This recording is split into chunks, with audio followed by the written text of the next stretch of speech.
Good morning, everyone. Thank you for joining us. My name is Jamie Emanuel. I am Lumbee, and I am also a VR coordinator with AIVRTTAC.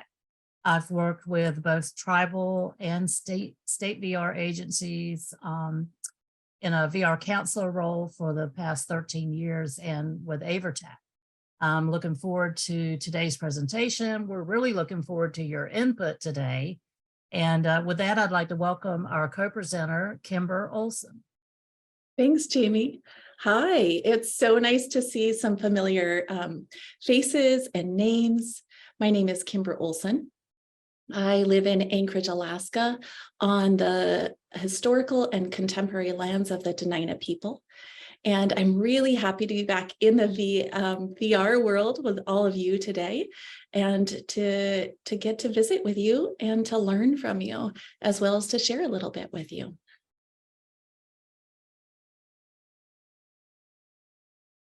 So today, our learning objectives that we hope to achieve are to learn a little bit more about identifying your AIVRS grant goals and objectives, also learning more about strategizing to achieve those grant goals and objectives. And then also we would like to share with you some techniques for program self-evaluation. Great. And there are 3 main activities that we'll talk about today, and these will help move you forward toward achieving your program or project outcomes. So those are your grant proposal overview, which is why it's so important to have your grant with you today and accessible if you can, your overall management plan, and your evaluation plan. So if we look at your grant proposal, there are a few key items that you'll want to identify as we move forward today. The first is your GAN, which is your grant award notification, your budget, your project narrative, and your performance measures. Those might be called goals and objectives. So combined, these 4 elements of your grant make up the bulk of what you will be focusing on as you report back to RSA at the end of each annual performance year. And so I'd like to add to that previous slide that if you go to page 375 of the TVR handbook that is offered by the TVR Institute at Northwest Indian College, those proposal overview topics are listed there as well. When we're talking about the grant award notification, or the GAN, this is basically a notification that you receive once your proposal has been awarded. Your tribe will actually receive this notification called the grant award notification, or what we refer to as the GAN. And so in some instances, you may not receive the total amount of funds requested. If not, you may need to create a budget modification fairly quickly after your notification of your award. This reduction in funds, makes a great impact on your grant goals and objectives. So those need to be addressed as quickly as possible for planning purposes. And we're going to talk a little bit more about that today. So I just want to ask real quickly, show of hands, how many of you in the room today their grant was fully funded? You can just raise your hand in the chat over here, the little icons.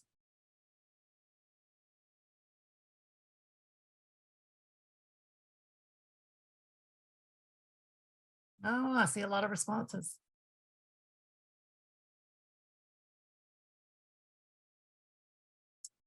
So we want to talk about your budget. So we're going to put up a quick poll here.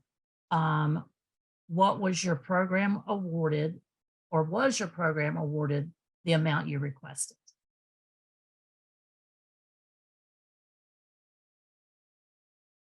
And this will speak to Amanda's question in the chat of how many were fully awarded. Looks like we've got well, folks are filling it out. Okay, it's starting to increase. So far, 100%. That's great. Wow, excellent. We're still at 100%. That is wonderful to hear. It's starting to drop a little bit.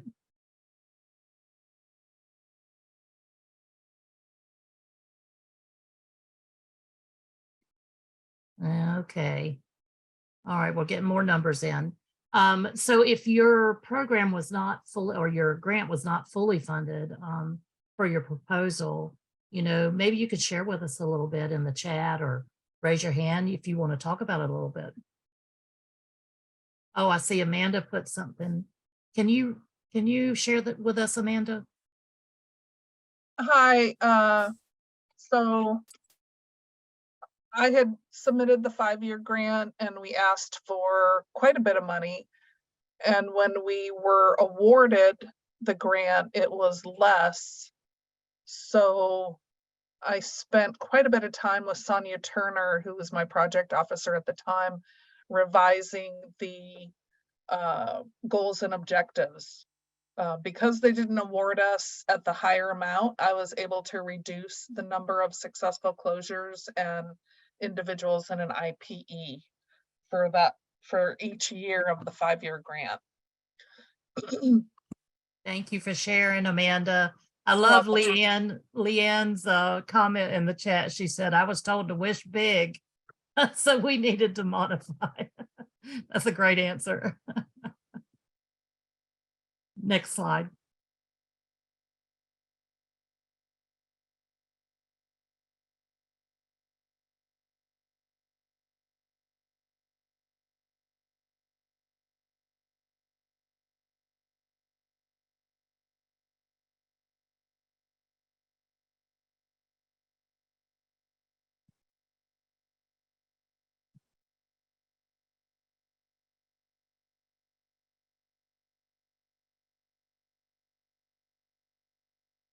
Just looking there at the budget poll, and what it looked like, about 79% of you were fully funded, of those of you on the call. Very nice. So we're going to look now at your project narrative, and this is going to be your roadmap for each individual year. You'll want to really familiarize yourself, if you weren't the grant writer, with your project narrative. And let's look now at the goals and objectives section within the project narrative of your grant.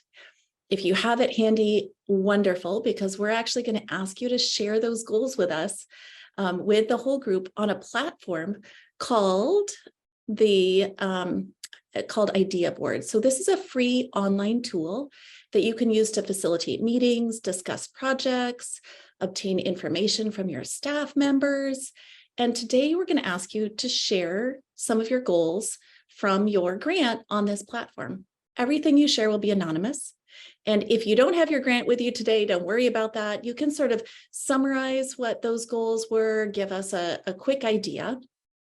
Miles is going to drop a link to Idea Board into the chat. And then he will you can click on that link. That'll lead you to a live idea board, and you'll see a few different options there. And then if you wouldn't mind, Miles, putting the idea board up on the screen, then we'll also be able to take a look at it there. Once that's up on the screen, or you've clicked on to the idea board link in your chat box, you'll see that you'll be able to make some comments there. People are already making comments. Excellent. So you'll see there that if you click onto the little green plus sign next to each of the options for the grants, you will see a sticky note pop up, and you can write your response in there. And again, your responses are anonymous. Your name will not show there, but this is a way for us to get to know each other's different grant goals and see how similar or different those are. So I'm seeing outreach as a goal, applications, services, employment, outreach, another goal. I see service to the community, transition services. Visit 11 villages a year in the outreach. Wow. Wow. So that's somebody's traveling once a month or more during the year, it looks like. I see reach out to at least 5 high schools in our service area each month. School is in session to foster relationships for transition. That's wonderful. And that is a tough goal. When I was a TVR administrator, project director, we also had a similar goal. And that's tough to do, but really, really wonderful. I see a goal that says serve 25 consumers per year. Another that is disability awareness. Employment, 14 tribal members achieve their goal in their employment goal per year. Great. Let's see, reach out to at least 5 high schools. We said that one, 16 successes. So 16 successful closures with employment reached annually. Great. Great. So you can continue to submit your answers here if you'd like. This will actually remain open. So if you want to continue to submit as the presentation's going, you're welcome to do that. And in addition, we can take a screenshot of this and send it to you afterwards so you can see everybody's entries. There's a couple more that have come through. I see KVR program will provide culturally appropriate vocational rehabilitation services for tribally enrolled Alaska Native and American Indian individuals who reside in the Bering Strait region, who applied and qualified for, let me click on here. Oh my goodness, it's so long. This is wonderful. You wrote it in, thank you. Who applied and qualified for vocational rehabilitation services. 45 consumers will receive culturally appropriate VR services under an individualized plan for employment, with 13 of those consumers achieving their employment goal in year 1. And then 46 consumers will receive culturally appropriate VR services, with 14 of those achieving their employment goal in year 2. And finally, 47 will receive VR services, and 15 of those will achieve their employment goal in year 3. In year 4, 16 achieving their employment goal, 17 in year 5. Excellent. Thank you for that. That's great. I also see serving 10 transition students per budget year, providing services to students in transition and to veterans. Excellent. That's one of, that specific population is so important to capture. I also see build local capacity to provide, improve, or expand on VR services. Attend, set up an information booth at least 5 community activities each year, such as career fairs, health fairs, or powwows. Serve 30 eligible clients per budget year. 20 consumers become successfully employed in year 1. And serve up to 35 in an IPE per year. So you'll see, this is review 40 cases biweekly. So I wonder if that's in like a team meeting to review those and look through and make sure things are going well. That's a fabulous strategy to make sure you're on target and you're connecting with the rest of your team to make sure things are going smoothly. All right. Well, thank you so much for participating in that. Does anyone want to unmute and share anything additional verbally about your goals? Hi, this is Connie Berg in Red Lake. Can you hear me okay? Yes, you're a little bit quiet. Okay, that may be just my style of speaking, but I'll try to elevate my voice. Okay, so I put in a comment on the post-it, and I don't know how to send it to the board, but we focus on employment. Our only goal is to secure employment for our people. That's the only goal that we have. And how we do that, we list in the objectives. And our strong point, I believe, for the Red Lake Nation is how we incorporate culture. As a matter of fact, I actually gave a presentation on that not long ago for the same type of webcast or web, whatever you call it. I'm not very I'm not very well with the technology part of it. I've got staff that usually take care of that. So I kind of have a difficulty with like this tech stuff, but we incorporate our culture and we serve a certain number of people per year. And we list how many people will be successfully employed by the things that we do. And we have consistently went above and beyond what we have projected. And I think it's in part because of the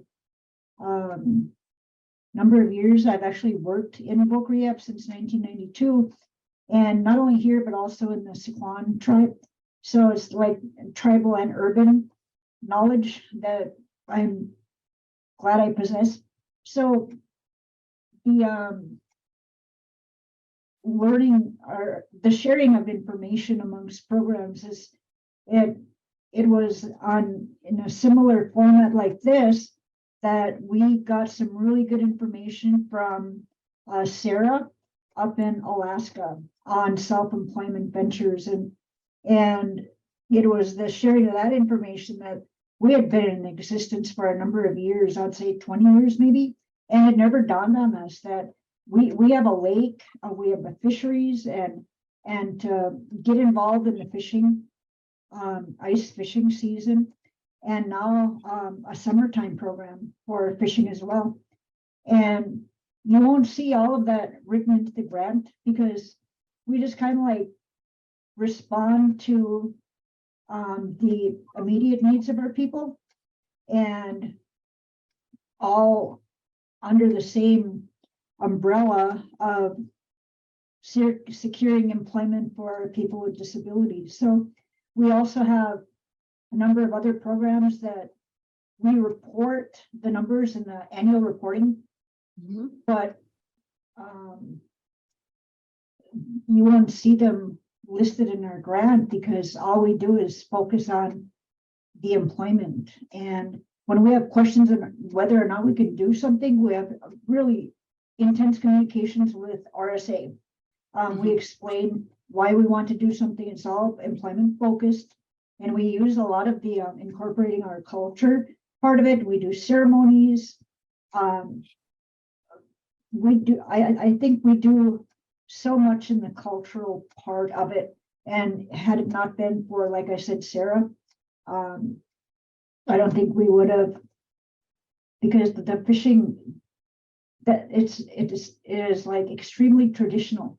We not only use it for sustenance for our family, but also for ceremony, and it is driving local economy as well, because fishing up here is a huge industry. And I just wanted to add that because I wasn't able to transfer all my information to this little posted board. But I'm enjoying the conference or this conversation. I think it's a very good idea for everyone to learn together. Thank you. Thank you, Connie. And in just a moment, I can pull that back up and explain how to post. But I think there are so many really important things that you said, and I want to emphasize a couple. The first is Sarah Lysick in Nome, Alaska. I believe I actually saw her name and she's with us, and she is a wealth of information and also taught me a lot about subsistence and incorporating subsistence as a possibility in IPEs, and really looking at how to assist people in a specific subsistence as a employment goal. So she is a wealth of information. Amanda Race, also from Fairbanks, Alaska, has some expertise in that area. I'm sure others who are on the call with us. And so it's so important to learn from each other. I was going to ask Connie about how you did that incorporation, but then you shared it. So, you know, you have ceremony, you're looking at subsistence. It sounds like you're really individualizing the cultural component of how people want to engage in their culture and their traditions. And that, of course, is something that you can write right into the IPE. It's something that makes us so different, so unique, and I think so successful with our consumers, because we can do this, this piece that the state really doesn't have the expertise to do. And so I appreciate that. I'll pull that up and describe how to do the sticky note in just a minute, but I'm wondering, does anyone else want to share in this conversation about culture or other goals that you have in your grant? I see in the chat, let me pull that up.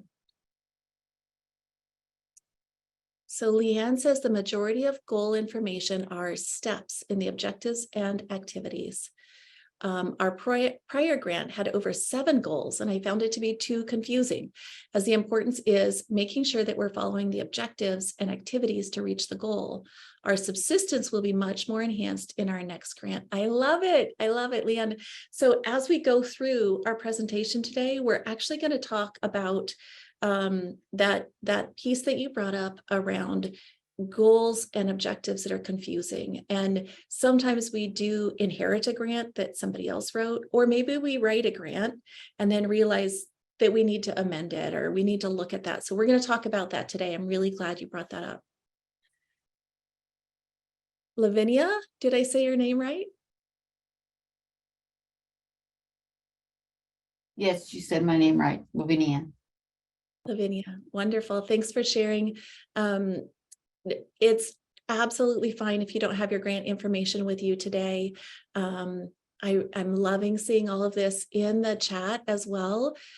Pat Walking Eagle says that they are looking at placing 60 consumers in employment. So I think it's really interesting to look at how different and yet similar people's goals are within their grants. And some of that, of course, is the population you're serving, how many people you're serving, and what your geographical area is, how easy it is to reach your geographic area.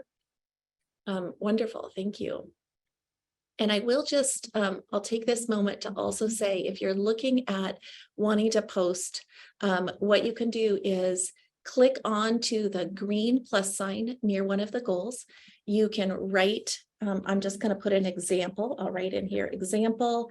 And then if you simply click out of the sticky note, your sticky note will then will show up with your information. And I'm going to delete that sticky.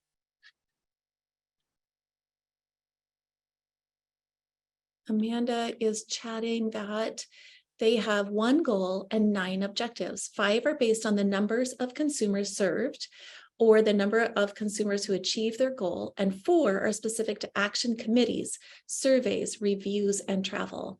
Great, Amanda. We're also going to talk about surveys today in our presentation, so thank you. Anyone else want to share? Oh, I just saw one pop up. Lee says the project director needs to work with the assigned RSA program officer to add, change, or delete goals, and approval from RSA is required. Absolutely. Thank you, Lee.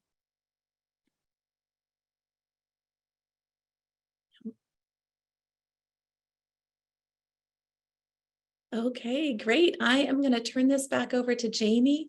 We'll go back to our slides. And like I said, you can continue to add your goals to this idea board, and we can send it out to you after, so you can take a look at what everybody was submitting. Thanks so much, Kimber. That was exciting. If we can go to the previous slide, Miles. Thank you. So we're also going to talk a little bit about performance measures, what that is. So basically, performance measures are required components of your grant application, and they're measured across all grantees. So these measures make sure that, you know, your program or your project is on track. So like some of the information we just shared in the idea board, these are ways that we're going to actually measure the performance of your project, or you're going to do the measurement.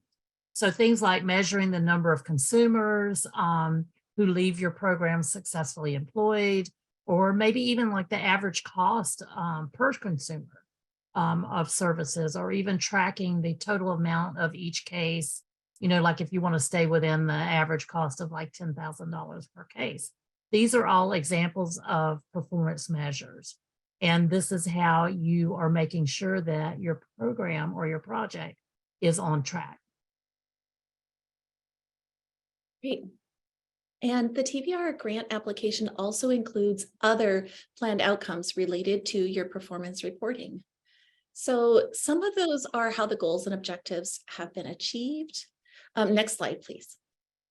The number of participants on your caseload, the number of participants that are placed in IPEs each year, and the number of participants who achieve employment outcomes. So many of you noted that in the idea board. You really talked about your goals related to participants on your caseload, the number of employment outcomes. There is for sure a objective you'll need to report back to RSA at the end of each year related to the number of participants placed in new IPEs each year. So you'll want to look at that as well. And then it's important to link the goals and objectives of the grant to consumer service delivery. So we'll look at 4 different questions around linking your specific grant goals and objectives to consumer service delivery. And we're going to do this with another online platform. This is so exciting. I'm glad you all are sticking in with us as we practice these and we launch these new tools. So this platform is called Padlet. It's another online platform. It's free to use. It's easy to sign up for, similar to Idea Board. This one's a little bit more exciting though. It might take a little bit more time also to kind of play with and get used to, but you can actually put in GIFs and images and link whole documents into this platform. So it's something you could really consider to use to review your grant goals and objectives with your own staff, particularly if you're in a setting where you're still doing a lot of remote work, or if you can also use it for staff to be able to input their ideas over time. So we'll talk about that idea of a retreat or reviewing your grant with your staff at the next slide. But right now, let's take a look at Padlet. There is a link that's been dropped in the chat box, and if you'll click on that, you will see Padlet come up. There's going to be 4 individual questions in Padlet. And you see some examples already on Padlet there. The 4 questions are listed right there. And let's take a look at those now. So the first question is, do you understand the goals and objectives outlined in the grant? If you look to the upper right-hand corner of that specific question, you'll see 3 dots. If you click on those 3 dots, you can, there's some options that come up for you. You could also just click directly below. There is a plus sign. If you click on the plus sign, you'll see the option for some input there. You'll see it says subject. So I'm going to, you see somebody has already written in the subject area, me when I'm reading my grant. And then they linked in, you know, a nice picture of a toddler who is overwhelmed, right? So you can write in the subject line. Down below, if you click on the camera button, you could add things. If you were on your phone, you could add your photo. You can also take a photo of yourself. If you click on the first button, you can actually upload your entire grant. The third button, you could click on a link from the internet. If you look at the 4th button there, that says search for an image. If you click on that, and then you write in any kind of image you might want. You could say heart, and then an image will come up, a number of choices. You can click on the image you want, that'll show up, and then you can click publish. So this might take a few minutes to really add in some of your ideas for the 4 questions around whether or not you understand the goals and objectives. I love that somebody put in, I don't understand. Somebody says, of course, totally, yes, hearts. If you go to the next question, does your AIVRS program have a method to measure the goals of the grant, and why or why not? The third question is whether or not your program is achieving the grant goals, and why or why not. This is a really, important piece to think about. And again, this is confidential. It's anonymous. Nobody's going to see who wrote in. So it's an opportunity to say, we aren't achieving our goals. And this is why I think that's happening. And we can kind of talk about that together. And finally, how are your program goals relevant to the consumer and the provision of services? If you want to see what other people are doing within each of the questions, just hover over the first answer, and then you can scroll down and see what other people have said. So I see that AIVRS programs are saying, yes, they understand their goals and objectives. Yes, they have a method to measure the goals and objectives. I love somebody just said, yes, they're mostly quantitative, because we're going to talk about quantitative and qualitative ways of measurement as we look at your overall evaluation program. If you scroll down, somebody has said teamwork is dream work. Yes, it's vital to show our progress and see where we might improve, what's working and what isn't. All right, and then I'm seeing in regards to achievement of goals that some programs are a little behind, but they have a plan to catch up this summer. That I think is not uncommon. I see somebody has written in that there's too much turnover. Yeah, and I'd love to hear if anybody wants to unmute and share additionally. And of course, if you want to maintain your anonymity, don't feel like you need to do that. But I think it's an interesting conversation around why the turnover and what we could do, because I don't think that's something that is occurring in just one program. I also see here somewhat we are short-staffed, and due to closures, our own as well as our partners during COVID and employment opportunities being reduced, things were slowed down. I think that's something also that is very common. I see we didn't reach our numbers for adults and transition students in the last couple of years due to COVID, but numbers are coming up, and this person believes they'll hit their goal this year. I see could be better. COVID was COVID. Yes.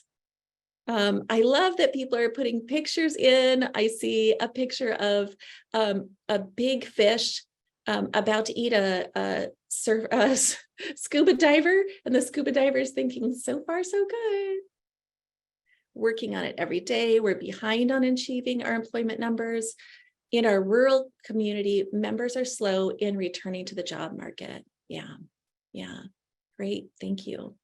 Let's look at the fourth question. I see that somebody has submitted an answer that says that their program goals are culturally appropriate. Our consumers often choose not to participate in the state VR program because they feel it is difficult to get services in a timely manner. And we are going to mention that as well a little bit later. I think that I really love that we have this option of tribal VR, because there can be issues within the state VR. And when we work in collaboration with them, we can also provide, additional services.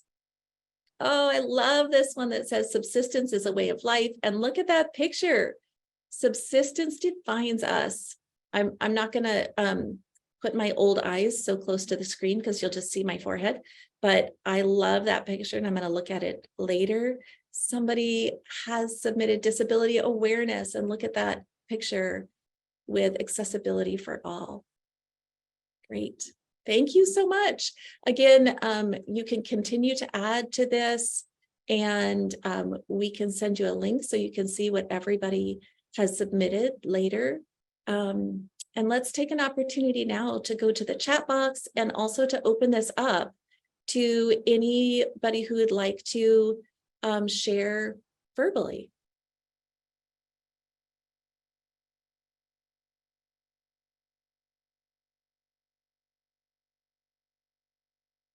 I do see in the chat box outcome measures based on consumer numbers and how the goals were achieved.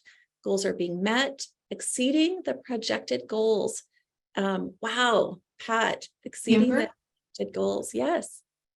This is Beanie or Lavinia. And so what I find most interesting is the subsistence employment goals.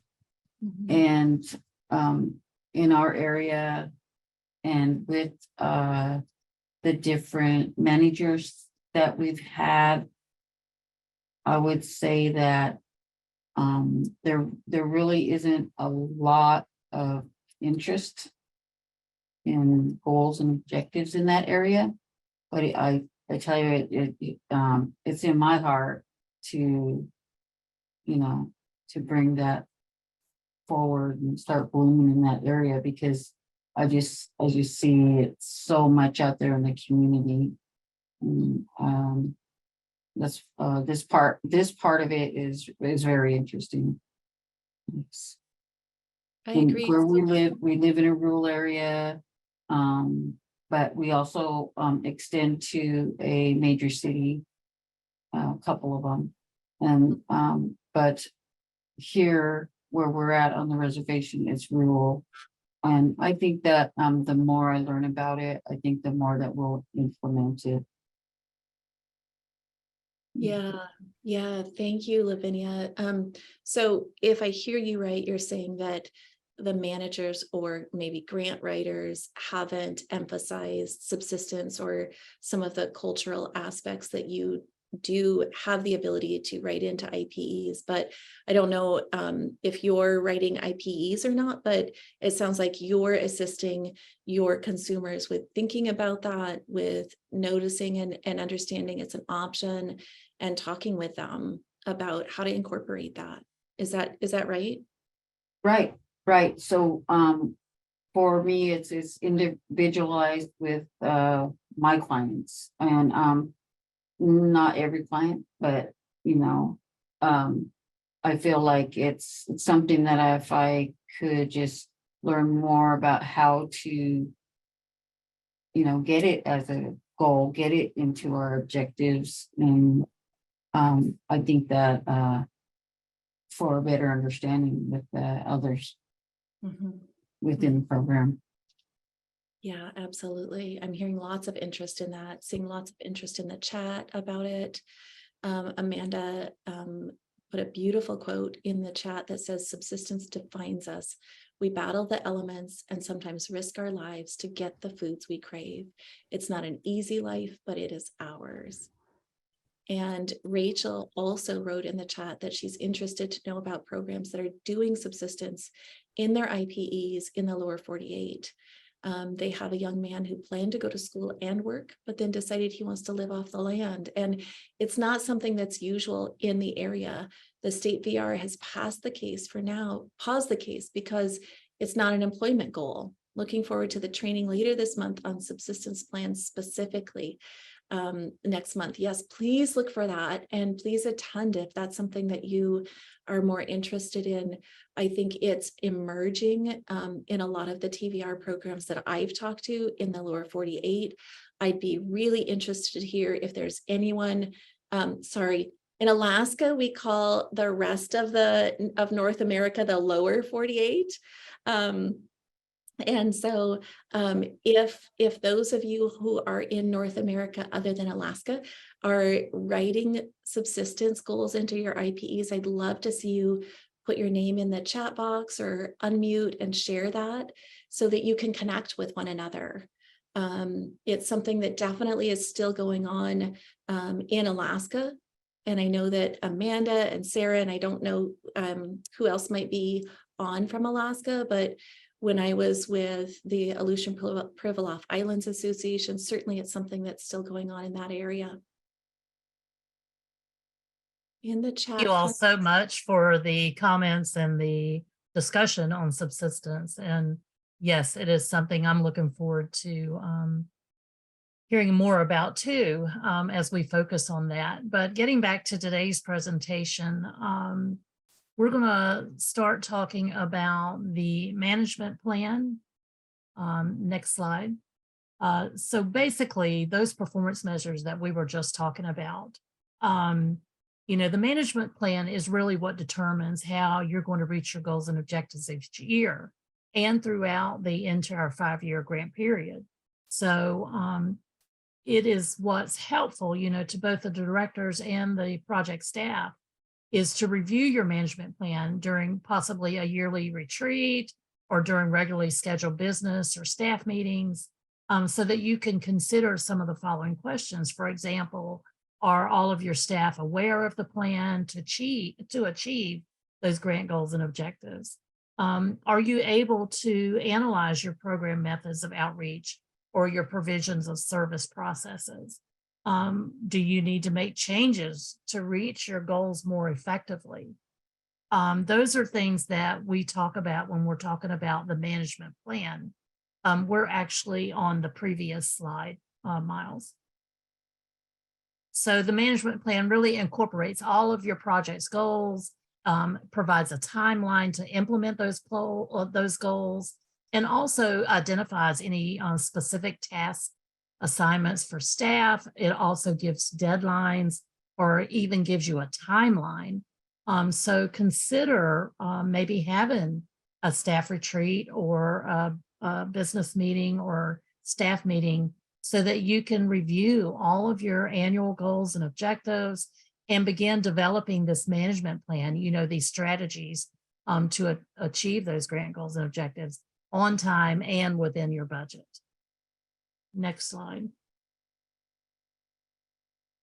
And then we also want to talk about in the management plan, you know, what's most important in the management plan is that everyone has a clear understanding of the project's vision and mission statement, and that you're all working towards those two as a team.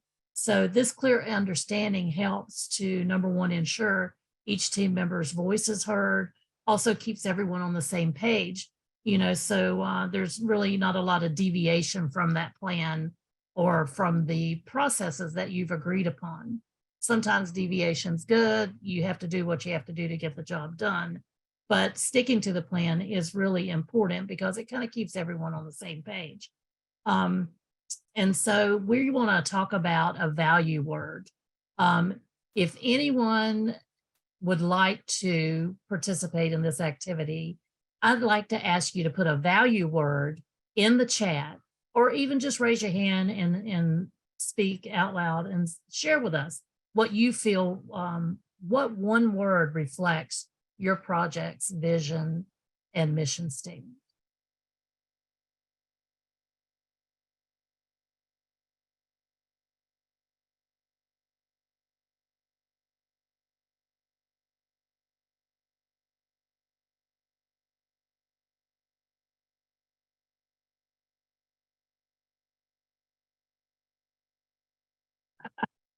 Mary, you both wrote the same thing at the same time. Anyone else want to share? Yep, Miriam, same thing. Self-sufficiency. I like that, Amanda. Anyone else want to share one value word that you feel like identify? Oh, culturally appropriate. Thank you, Rachel. Empowerment. Thank you, Mary. Constance says self-determination. Yes, absolutely. Would anyone else like to share? I would say motivation. Yes, Shelley, absolutely. You got to get that buy-in. You're absolutely right. Service, Sheila. Thank you, Sheila. Leanne says wellness. Absolutely. That balance, right? That we're always trying to achieve in our community. Candace, or I'm sorry, Constance Trauma informed. Yep. I like that too. So yeah, Bettina, community awareness. Absolutely. And these are things, you know, when you are talking about your project's vision and your project's mission statement, you know, that should be developed as a team, and you should all be working towards that and having those ideas in mind, because the importance of having everyone on board is really what is the key to the success of your management plan. Next slide, please.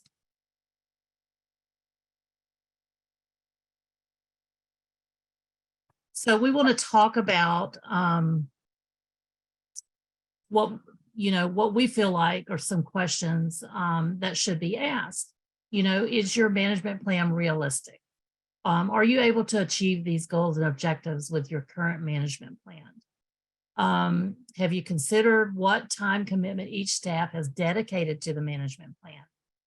Is it a fair distribution of time commitment across the board? Does everyone know what their responsibilities are? And do they have adequate time to achieve them in your management plan?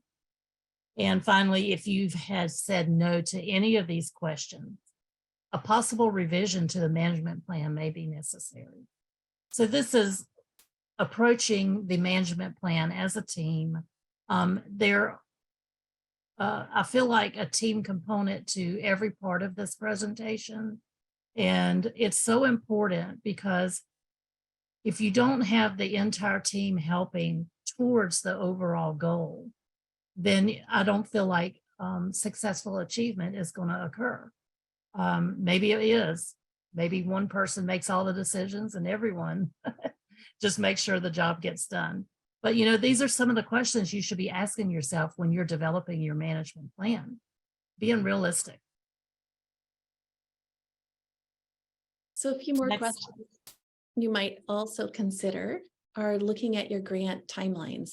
Really take a look, you know, now that you're into your grant year quite significantly, you might look at those timelines and just think about talking to your staff around whether those timelines are reasonable to achieve the grant goals and objectives that you have written into your grant. If they aren't realistic, you might need to think about how you can amend those timelines. And of course, then, as Lee pointed out earlier, amending timelines or goals and objectives all have to go through RSA and your project officer. And we'll talk more about that as well. You can also think about whether your overall vision and mission statement or your management plan is really clearly describing the order of your proposed goals and objectives in terms of when they will be completed, which one will be completed first, and does that make sense now? As you have started to work through them, how are they, you know, lining up together? And then looking at if there does need to be some kind of amendment to reasonably fulfill your grant obligations, identifying and modifying your grant early so that when it comes to the end of the year, you aren't caught off guard when you go to write your annual performance review. And finally, one additional question to consider is whether your vision and mission are set up to serve all of the potential eligible consumers under an individualized plan for employment. And once they're set up in that IPE, whether the vision and mission statement assist them in achieving gainful employment in a timely manner. And so you might even look at the chat and see what you answered to Jamie's question earlier about what's one word. You know, that could be considered a vision or the beginning of a mission statement if you don't have one. Now, if you answered no, or I don't know to any of those questions that Jamie or I proposed, next slide, please. You might consider contacting your project officer and ask them for a precise answer if you don't know it, or discuss with them the possibility of a grant revision through the amendment process if you think that might be necessary.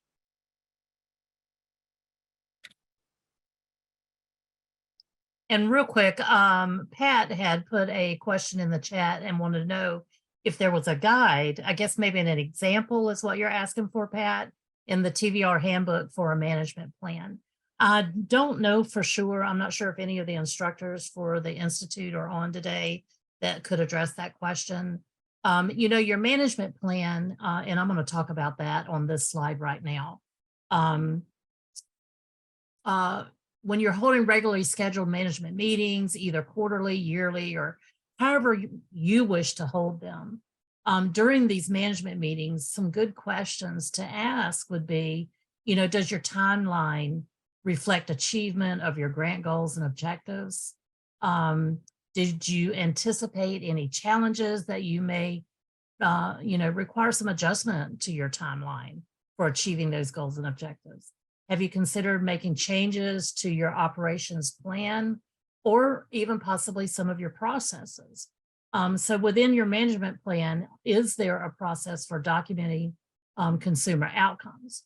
So this is important information, you know, that we're going to be documenting and including in our annual report. And as each management plan is individualized based upon your community, on your project needs and your community needs, I'm not sure if there is an example of a management plan in the TVR handbook, because, you know, those are so inclusive to each community and to each tribe. But I'm going to ask that question, Pat. Next slide, please. So a number of you mentioned in the initial idea board that outreach was a part of your goal. And I think, you know, as we think about outreach, it's such an important AIVRS program activity. It is literally what tells your potential consumers, your tribal members, their family members, and the community about your TVR program. And I noticed a number of you also mentioned the difficulty of state VR programs not incorporating or not seeing subsistence as an employment goal. So this is where we can really work to improve the coordination with VR services and state VR agencies, filling those gaps that it still exists in serving tribal consumers.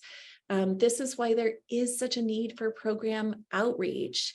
And so if we reflect on the need for outreach in your programs, thinking about your geographic service area and your potential consumers, you know, each of your programs are so unique and they're so important to serving your communities, that's what makes these outreach services so so important, and also what makes tribal VR so successful.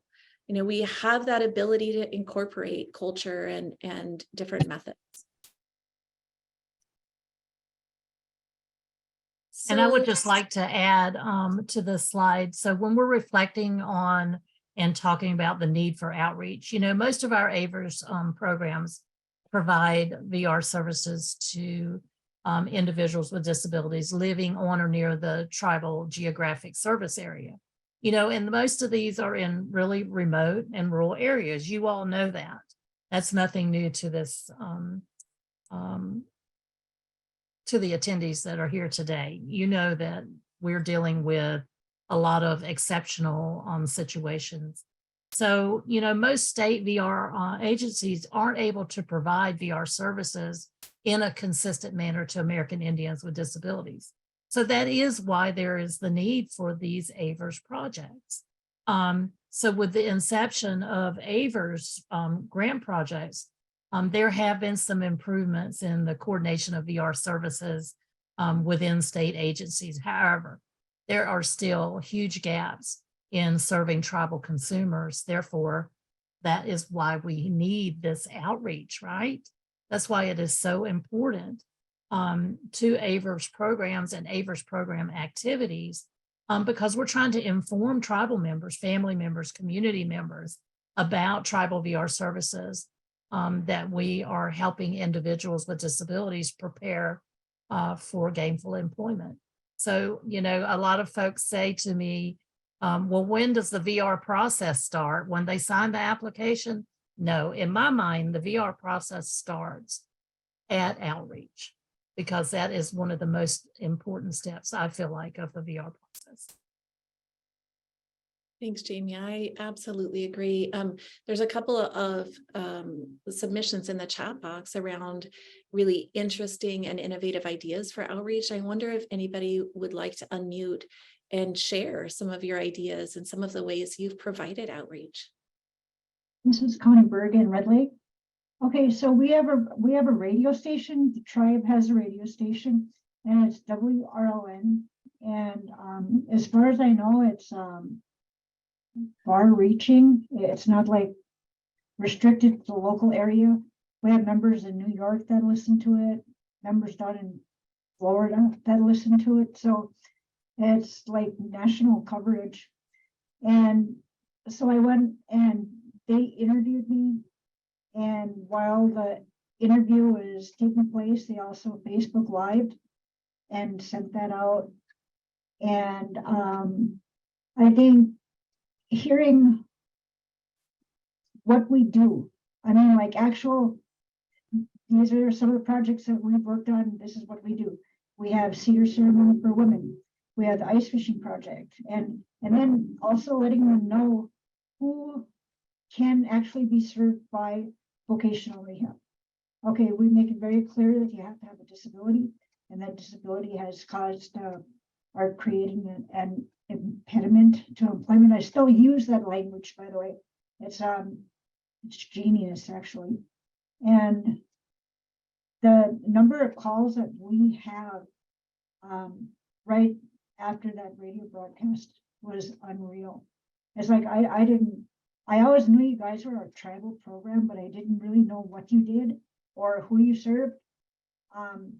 They would have access to the brochures, and we used that federal terminology, and it confused our people that weren't involved in voc rehab, right? So we translated that into locally acceptable language. Like if you have a medical condition or if you have limitations. If you ask somebody in Red Lake if they have a disability, they're going to say, no, I don't have one. And in reality, they can have 3 or 4. They can have multiple disabilities, and our definition of disabilities is actually non-existent. You know, everybody has a capacity to do things that benefit the tribe, and I think that focus on the medical part of it and limitations part of it, we kind of turn that around and bring it back to more tribal philosophy part. Everybody has the capacity to contribute to the well-being of our tribe. And that means we don't recognize tribally limitations. Everybody can pitch in and help. You know, it's just we need to find the right way to help them come to those terms, or how to become successful. And it may require accommodations. It may require talking to other employers and letting them know, if you hire this person, you're probably going to have the best employee in the house, you know, because you're giving them an opportunity, and along with that comes the self-confidence and the self-esteem, and they're going to prove to you that as a person with a disability, they're going to be able to do any job that you put them into. And that's the focus on our program, is recognizing that other people may say that you have limitations, but we believe in you and we'll do whatever we can to help you become employed. And when you hold that, thought in your heart and work toward that with a passion, like all Indian people do, right? It just really, really makes you so proud of the work that you do, because you're helping people that nobody else is helping right now.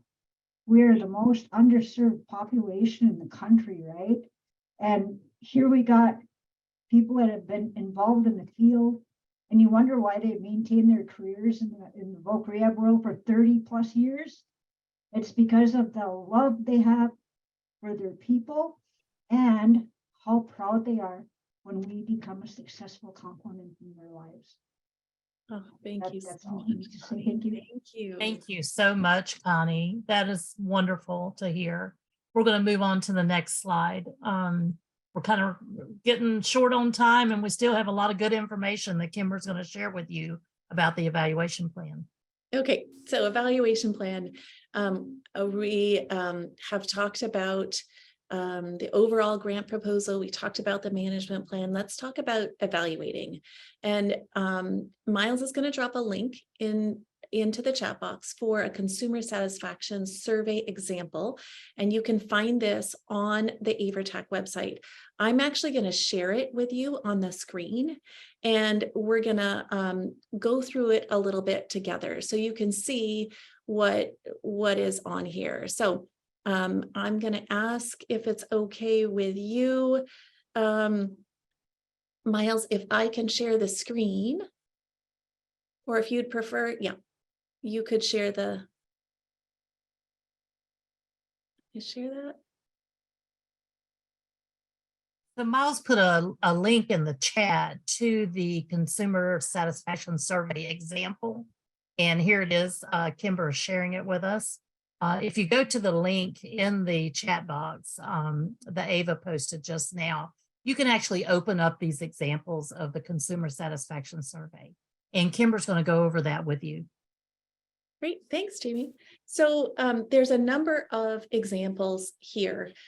This first one is looking at a satisfaction survey that you could provide to a consumer following orientation and intake. I want to pause here though, because Jamie talked about outreach, and in the AIVRS program that I was a project director for, we actually created a satisfaction survey right following outreach. So when we would go to those employment fairs and things like that, we would actually have a satisfaction survey because it engaged people. And then we would provide some sort of incentive, you know, here's a sticker or something for filling out our survey. It got information from them and helped us to really look at how to improve and strengthen our program. Each of these surveys should do that. So these surveys ask questions around how the process was, whether or not your consumers felt like your staff was knowledgeable, respectful, considerate of them. It asks about the timeline. As we move forward here, you can see that there are also surveys related to eligibility and IPE, a survey that you could either use or you could use to create your own following eligibility and the IPE process. And then finally add closure. And you can develop your own. We actually had 6 that we used throughout the process. We created one 6 months following closure as a follow-up for our consumers to think about connecting with them again, seeing how they are doing after the services have been completed and what they're experiencing. I'm going to stop sharing now, and Miles will take us back to the slides. But I want to talk a little bit additionally about these surveys, because I think these are really important. So when you think about the evaluation and surveys, there are 2 different formats. And I don't recall, I apologize, but somebody mentioned qualitative data, and we want to talk about qualitative and quantitative data. So with quantitative data, you're really looking at numbers or quantities, and you get these types of answers with the kind of closed-ended questions and limited choice answers that you saw in some of those consumer satisfaction surveys. So this would be a question like, you could use a scaled question, such as on a scale of 1 to 10, how would you rate the services you received in terms of feeling respected, But you can also get this with a question such as, what's the number of consumers you served this year and how many of those were successfully employed? Now, you're also going to want to look at qualitative data. And I would highly suggest you use qualitative data in your annual performance review to talk about and highlight your success stories. So this is information that you can discover by asking your consumers really open-ended questions with an unlimited choice of answers. So things like, what is one AIVRS service that was provided in your IPE that helped you the most? You can do this through one-on-one interviews or focus groups. And these questions are really important, and they'll help you highlight what your program is doing really well. And they also may give you some answers around things that you could look at improving. Next slide, please. I just wanted to mention Amanda's comment in the in the post. She said, I love yes, no answers. I have a 1 through 5 system, and it is so cumbersome to tally those numbers each year. And then we add a comment section at the bottom for ideas, feedbacks, etc.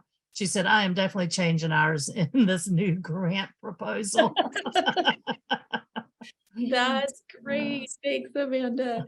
I often took quotes directly out of consumer survey responses and put those quotes from our participants into my annual performance review to share those with RSA. And Amanda's saying the same thing, I think, quoting, I see in the chat there. Yep, absolutely. Amanda, after 20 years, I love it. I love it. Okay, so as you think about your evaluation plan, one of the things you'll want to think about is who's responsible for evaluating your program. So this might be the project director, but some components might also be the responsibility of another person. Think about your evaluation plan design. So this would include all of those questions that you'll answer in your annual report. May include consumer survey responses. It may include other kinds of data that you're looking at. So think about how you can align your evaluation plan to your goals and objectives. And then also consider how you're going to collect the data and how you're going to analyze or add up that data, like Amanda was saying. Is the method you have right now, is it consuming a lot of time? Is it something you want to amend? Who's responsible for collecting the data? Who's responsible for analyzing it?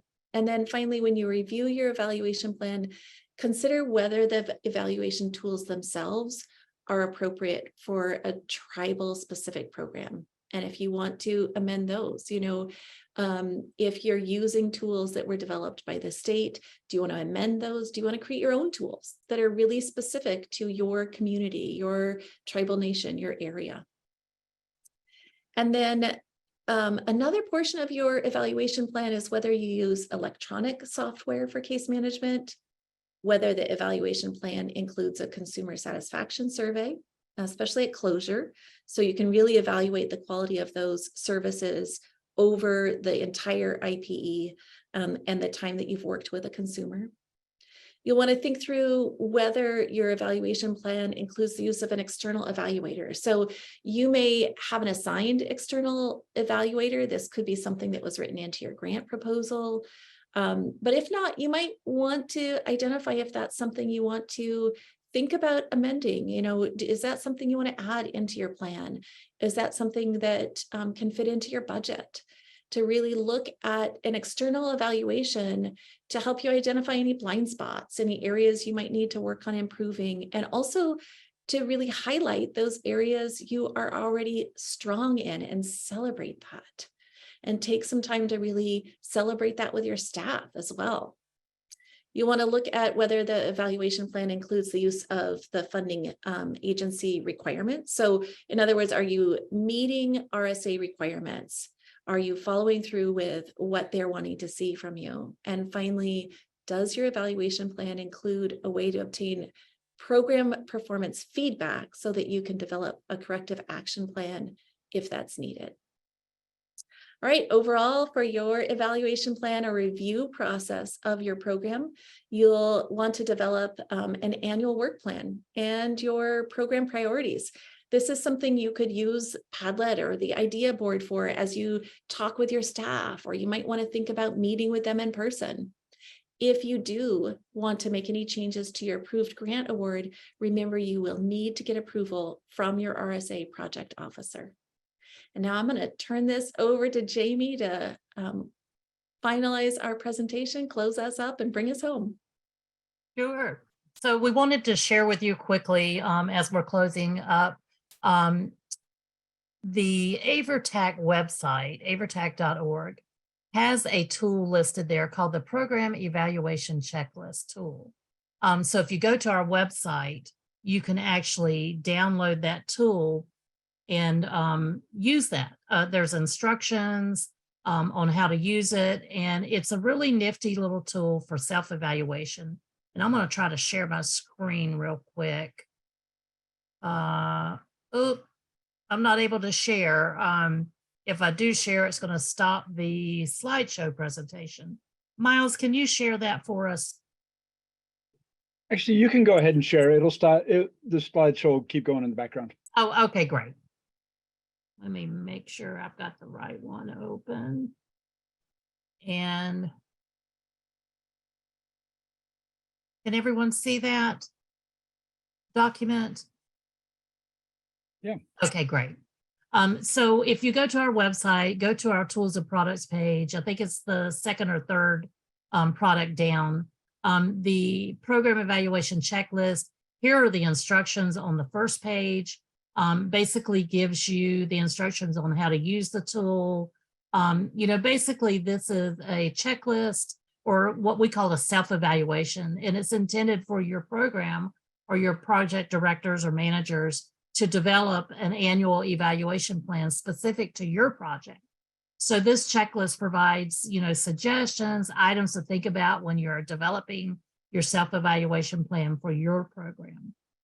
So this also helps with several different things. It establishes a clear, actionable evaluation process. It also helps your program staff to identify what types of data that you'll be collecting throughout the year, who's responsible for organizing that data, also establishes a consistent method of collecting and analyzing the data, identifies any successes and challenges that your project may have faced throughout the year. And also it helps in making decisions moving forward about program practices, based on this evaluation result. So if you scroll through this, you'll see there are some documents that you would more than likely want to pull together when using the self-evaluation checklist, like your annual performance report, your 521B, budget executive summary report, your policies and procedures. If you are conducting regular case file reviews, the results of those, and other items, if you have an MOU with your state VR agencies, and then also if you have your management plan, also putting that along with these documents. And then you can use this tool and basically you just check off all of these items and put this information together in a very easy summary. And that is a great way for you to do an annual self-evaluation just for yourself so that you can collect the data you need and have that resource available to you. It will come in very handy when you're preparing your annual report. And we are going to go to the next slide.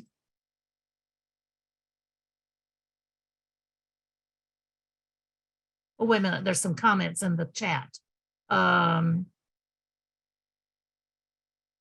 says, we do ask our employment and training staff. As a matter of fact, one recently retired, the assistant executive director, and we work with her frequently now as she really believes in what Tribal VR does. Thank you so much, Connie, for sharing that with us. Absolutely. Getting that perspective from someone outside the box, is a very good way of really getting a true evaluation of your program. So let's wrap today's presentation up. We've talked about your grant goals and objectives. We've talked about how you identify them from your GAN or from your grant proposal.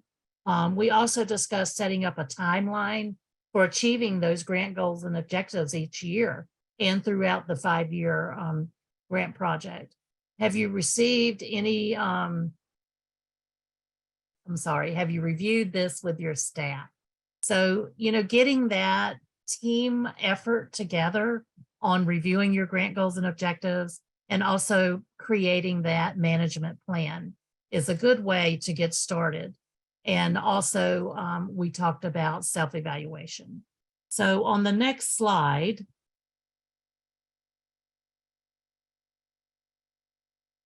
we are going to ask you all we're going to put a survey, a quick poll up. And before you exit the webinar today, we want you to complete this, if you will. This helps us to keep our materials fresh and relevant to your needs. We really do appreciate your feedback, your honest feedback, because this really helps us very much in really helping us serve you all in the AIVRS community. So we thank you for your time in completing this end of webinar survey. But I also want to say, while you are completing the survey, if you want to know more about reviewing your grants, goals, and objectives, on how to set up a timeline, how to do an annual self-evaluation, you can contact AIVRTTAC at our general email box. It's aivvrtac@nau.edu, and you can set up a time to discuss any of your needs regarding achieving your grant goals and objectives. We'll be glad to schedule some time to meet with you or to just talk about it. We can just get together and just have a discussion. Also, now is the time, if we have any questions, we would like to have a Q&A session right now for anyone that's still on and has any questions about what we talked about today.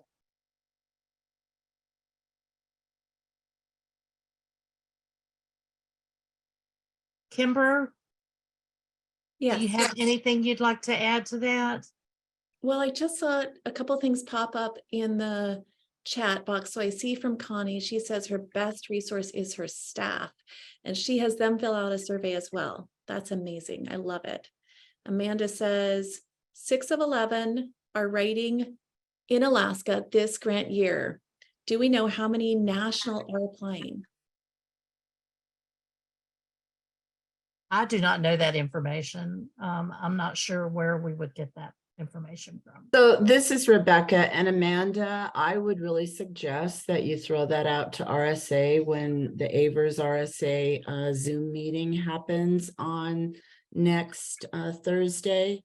But we never really know. We know who might be writing based on their current grant cycle, but you also don't ever know who might be applying. That would be a brand new grant.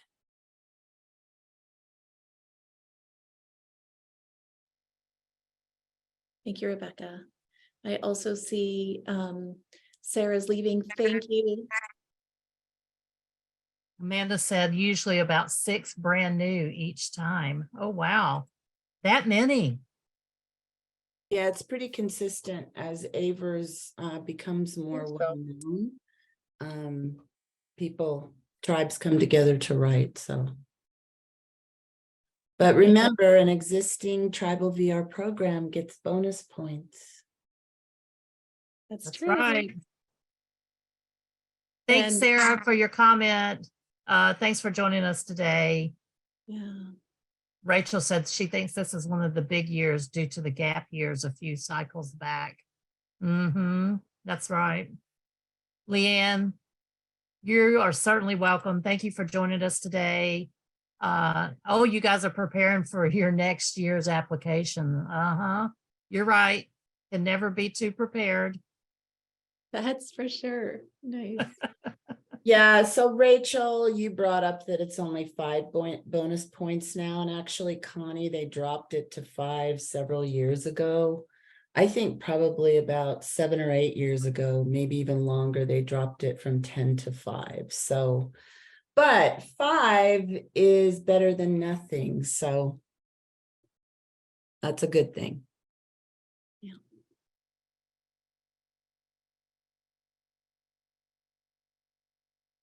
All right, well, any other thoughts or questions? Amanda says she's writing. Lenore had a good session at KNAR in Oklahoma last year, hoping they will do a grant writing halls again.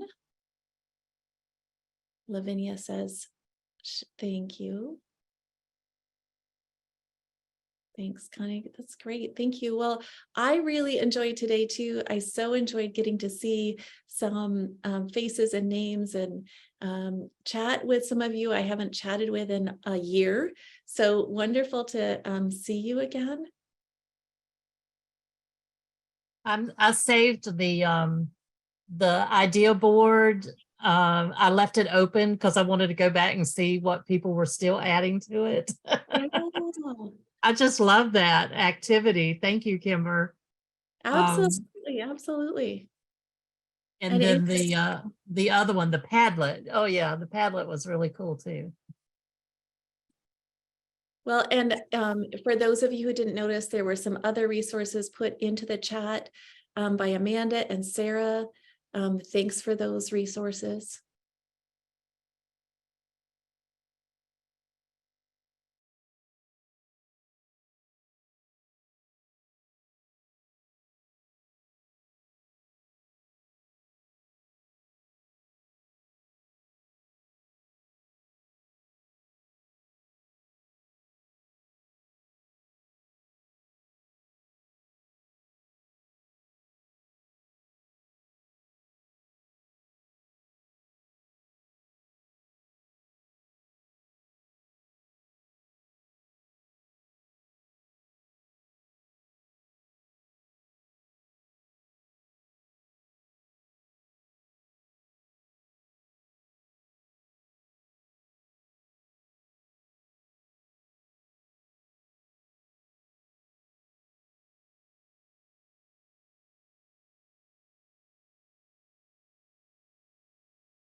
All right. Thanks, everyone.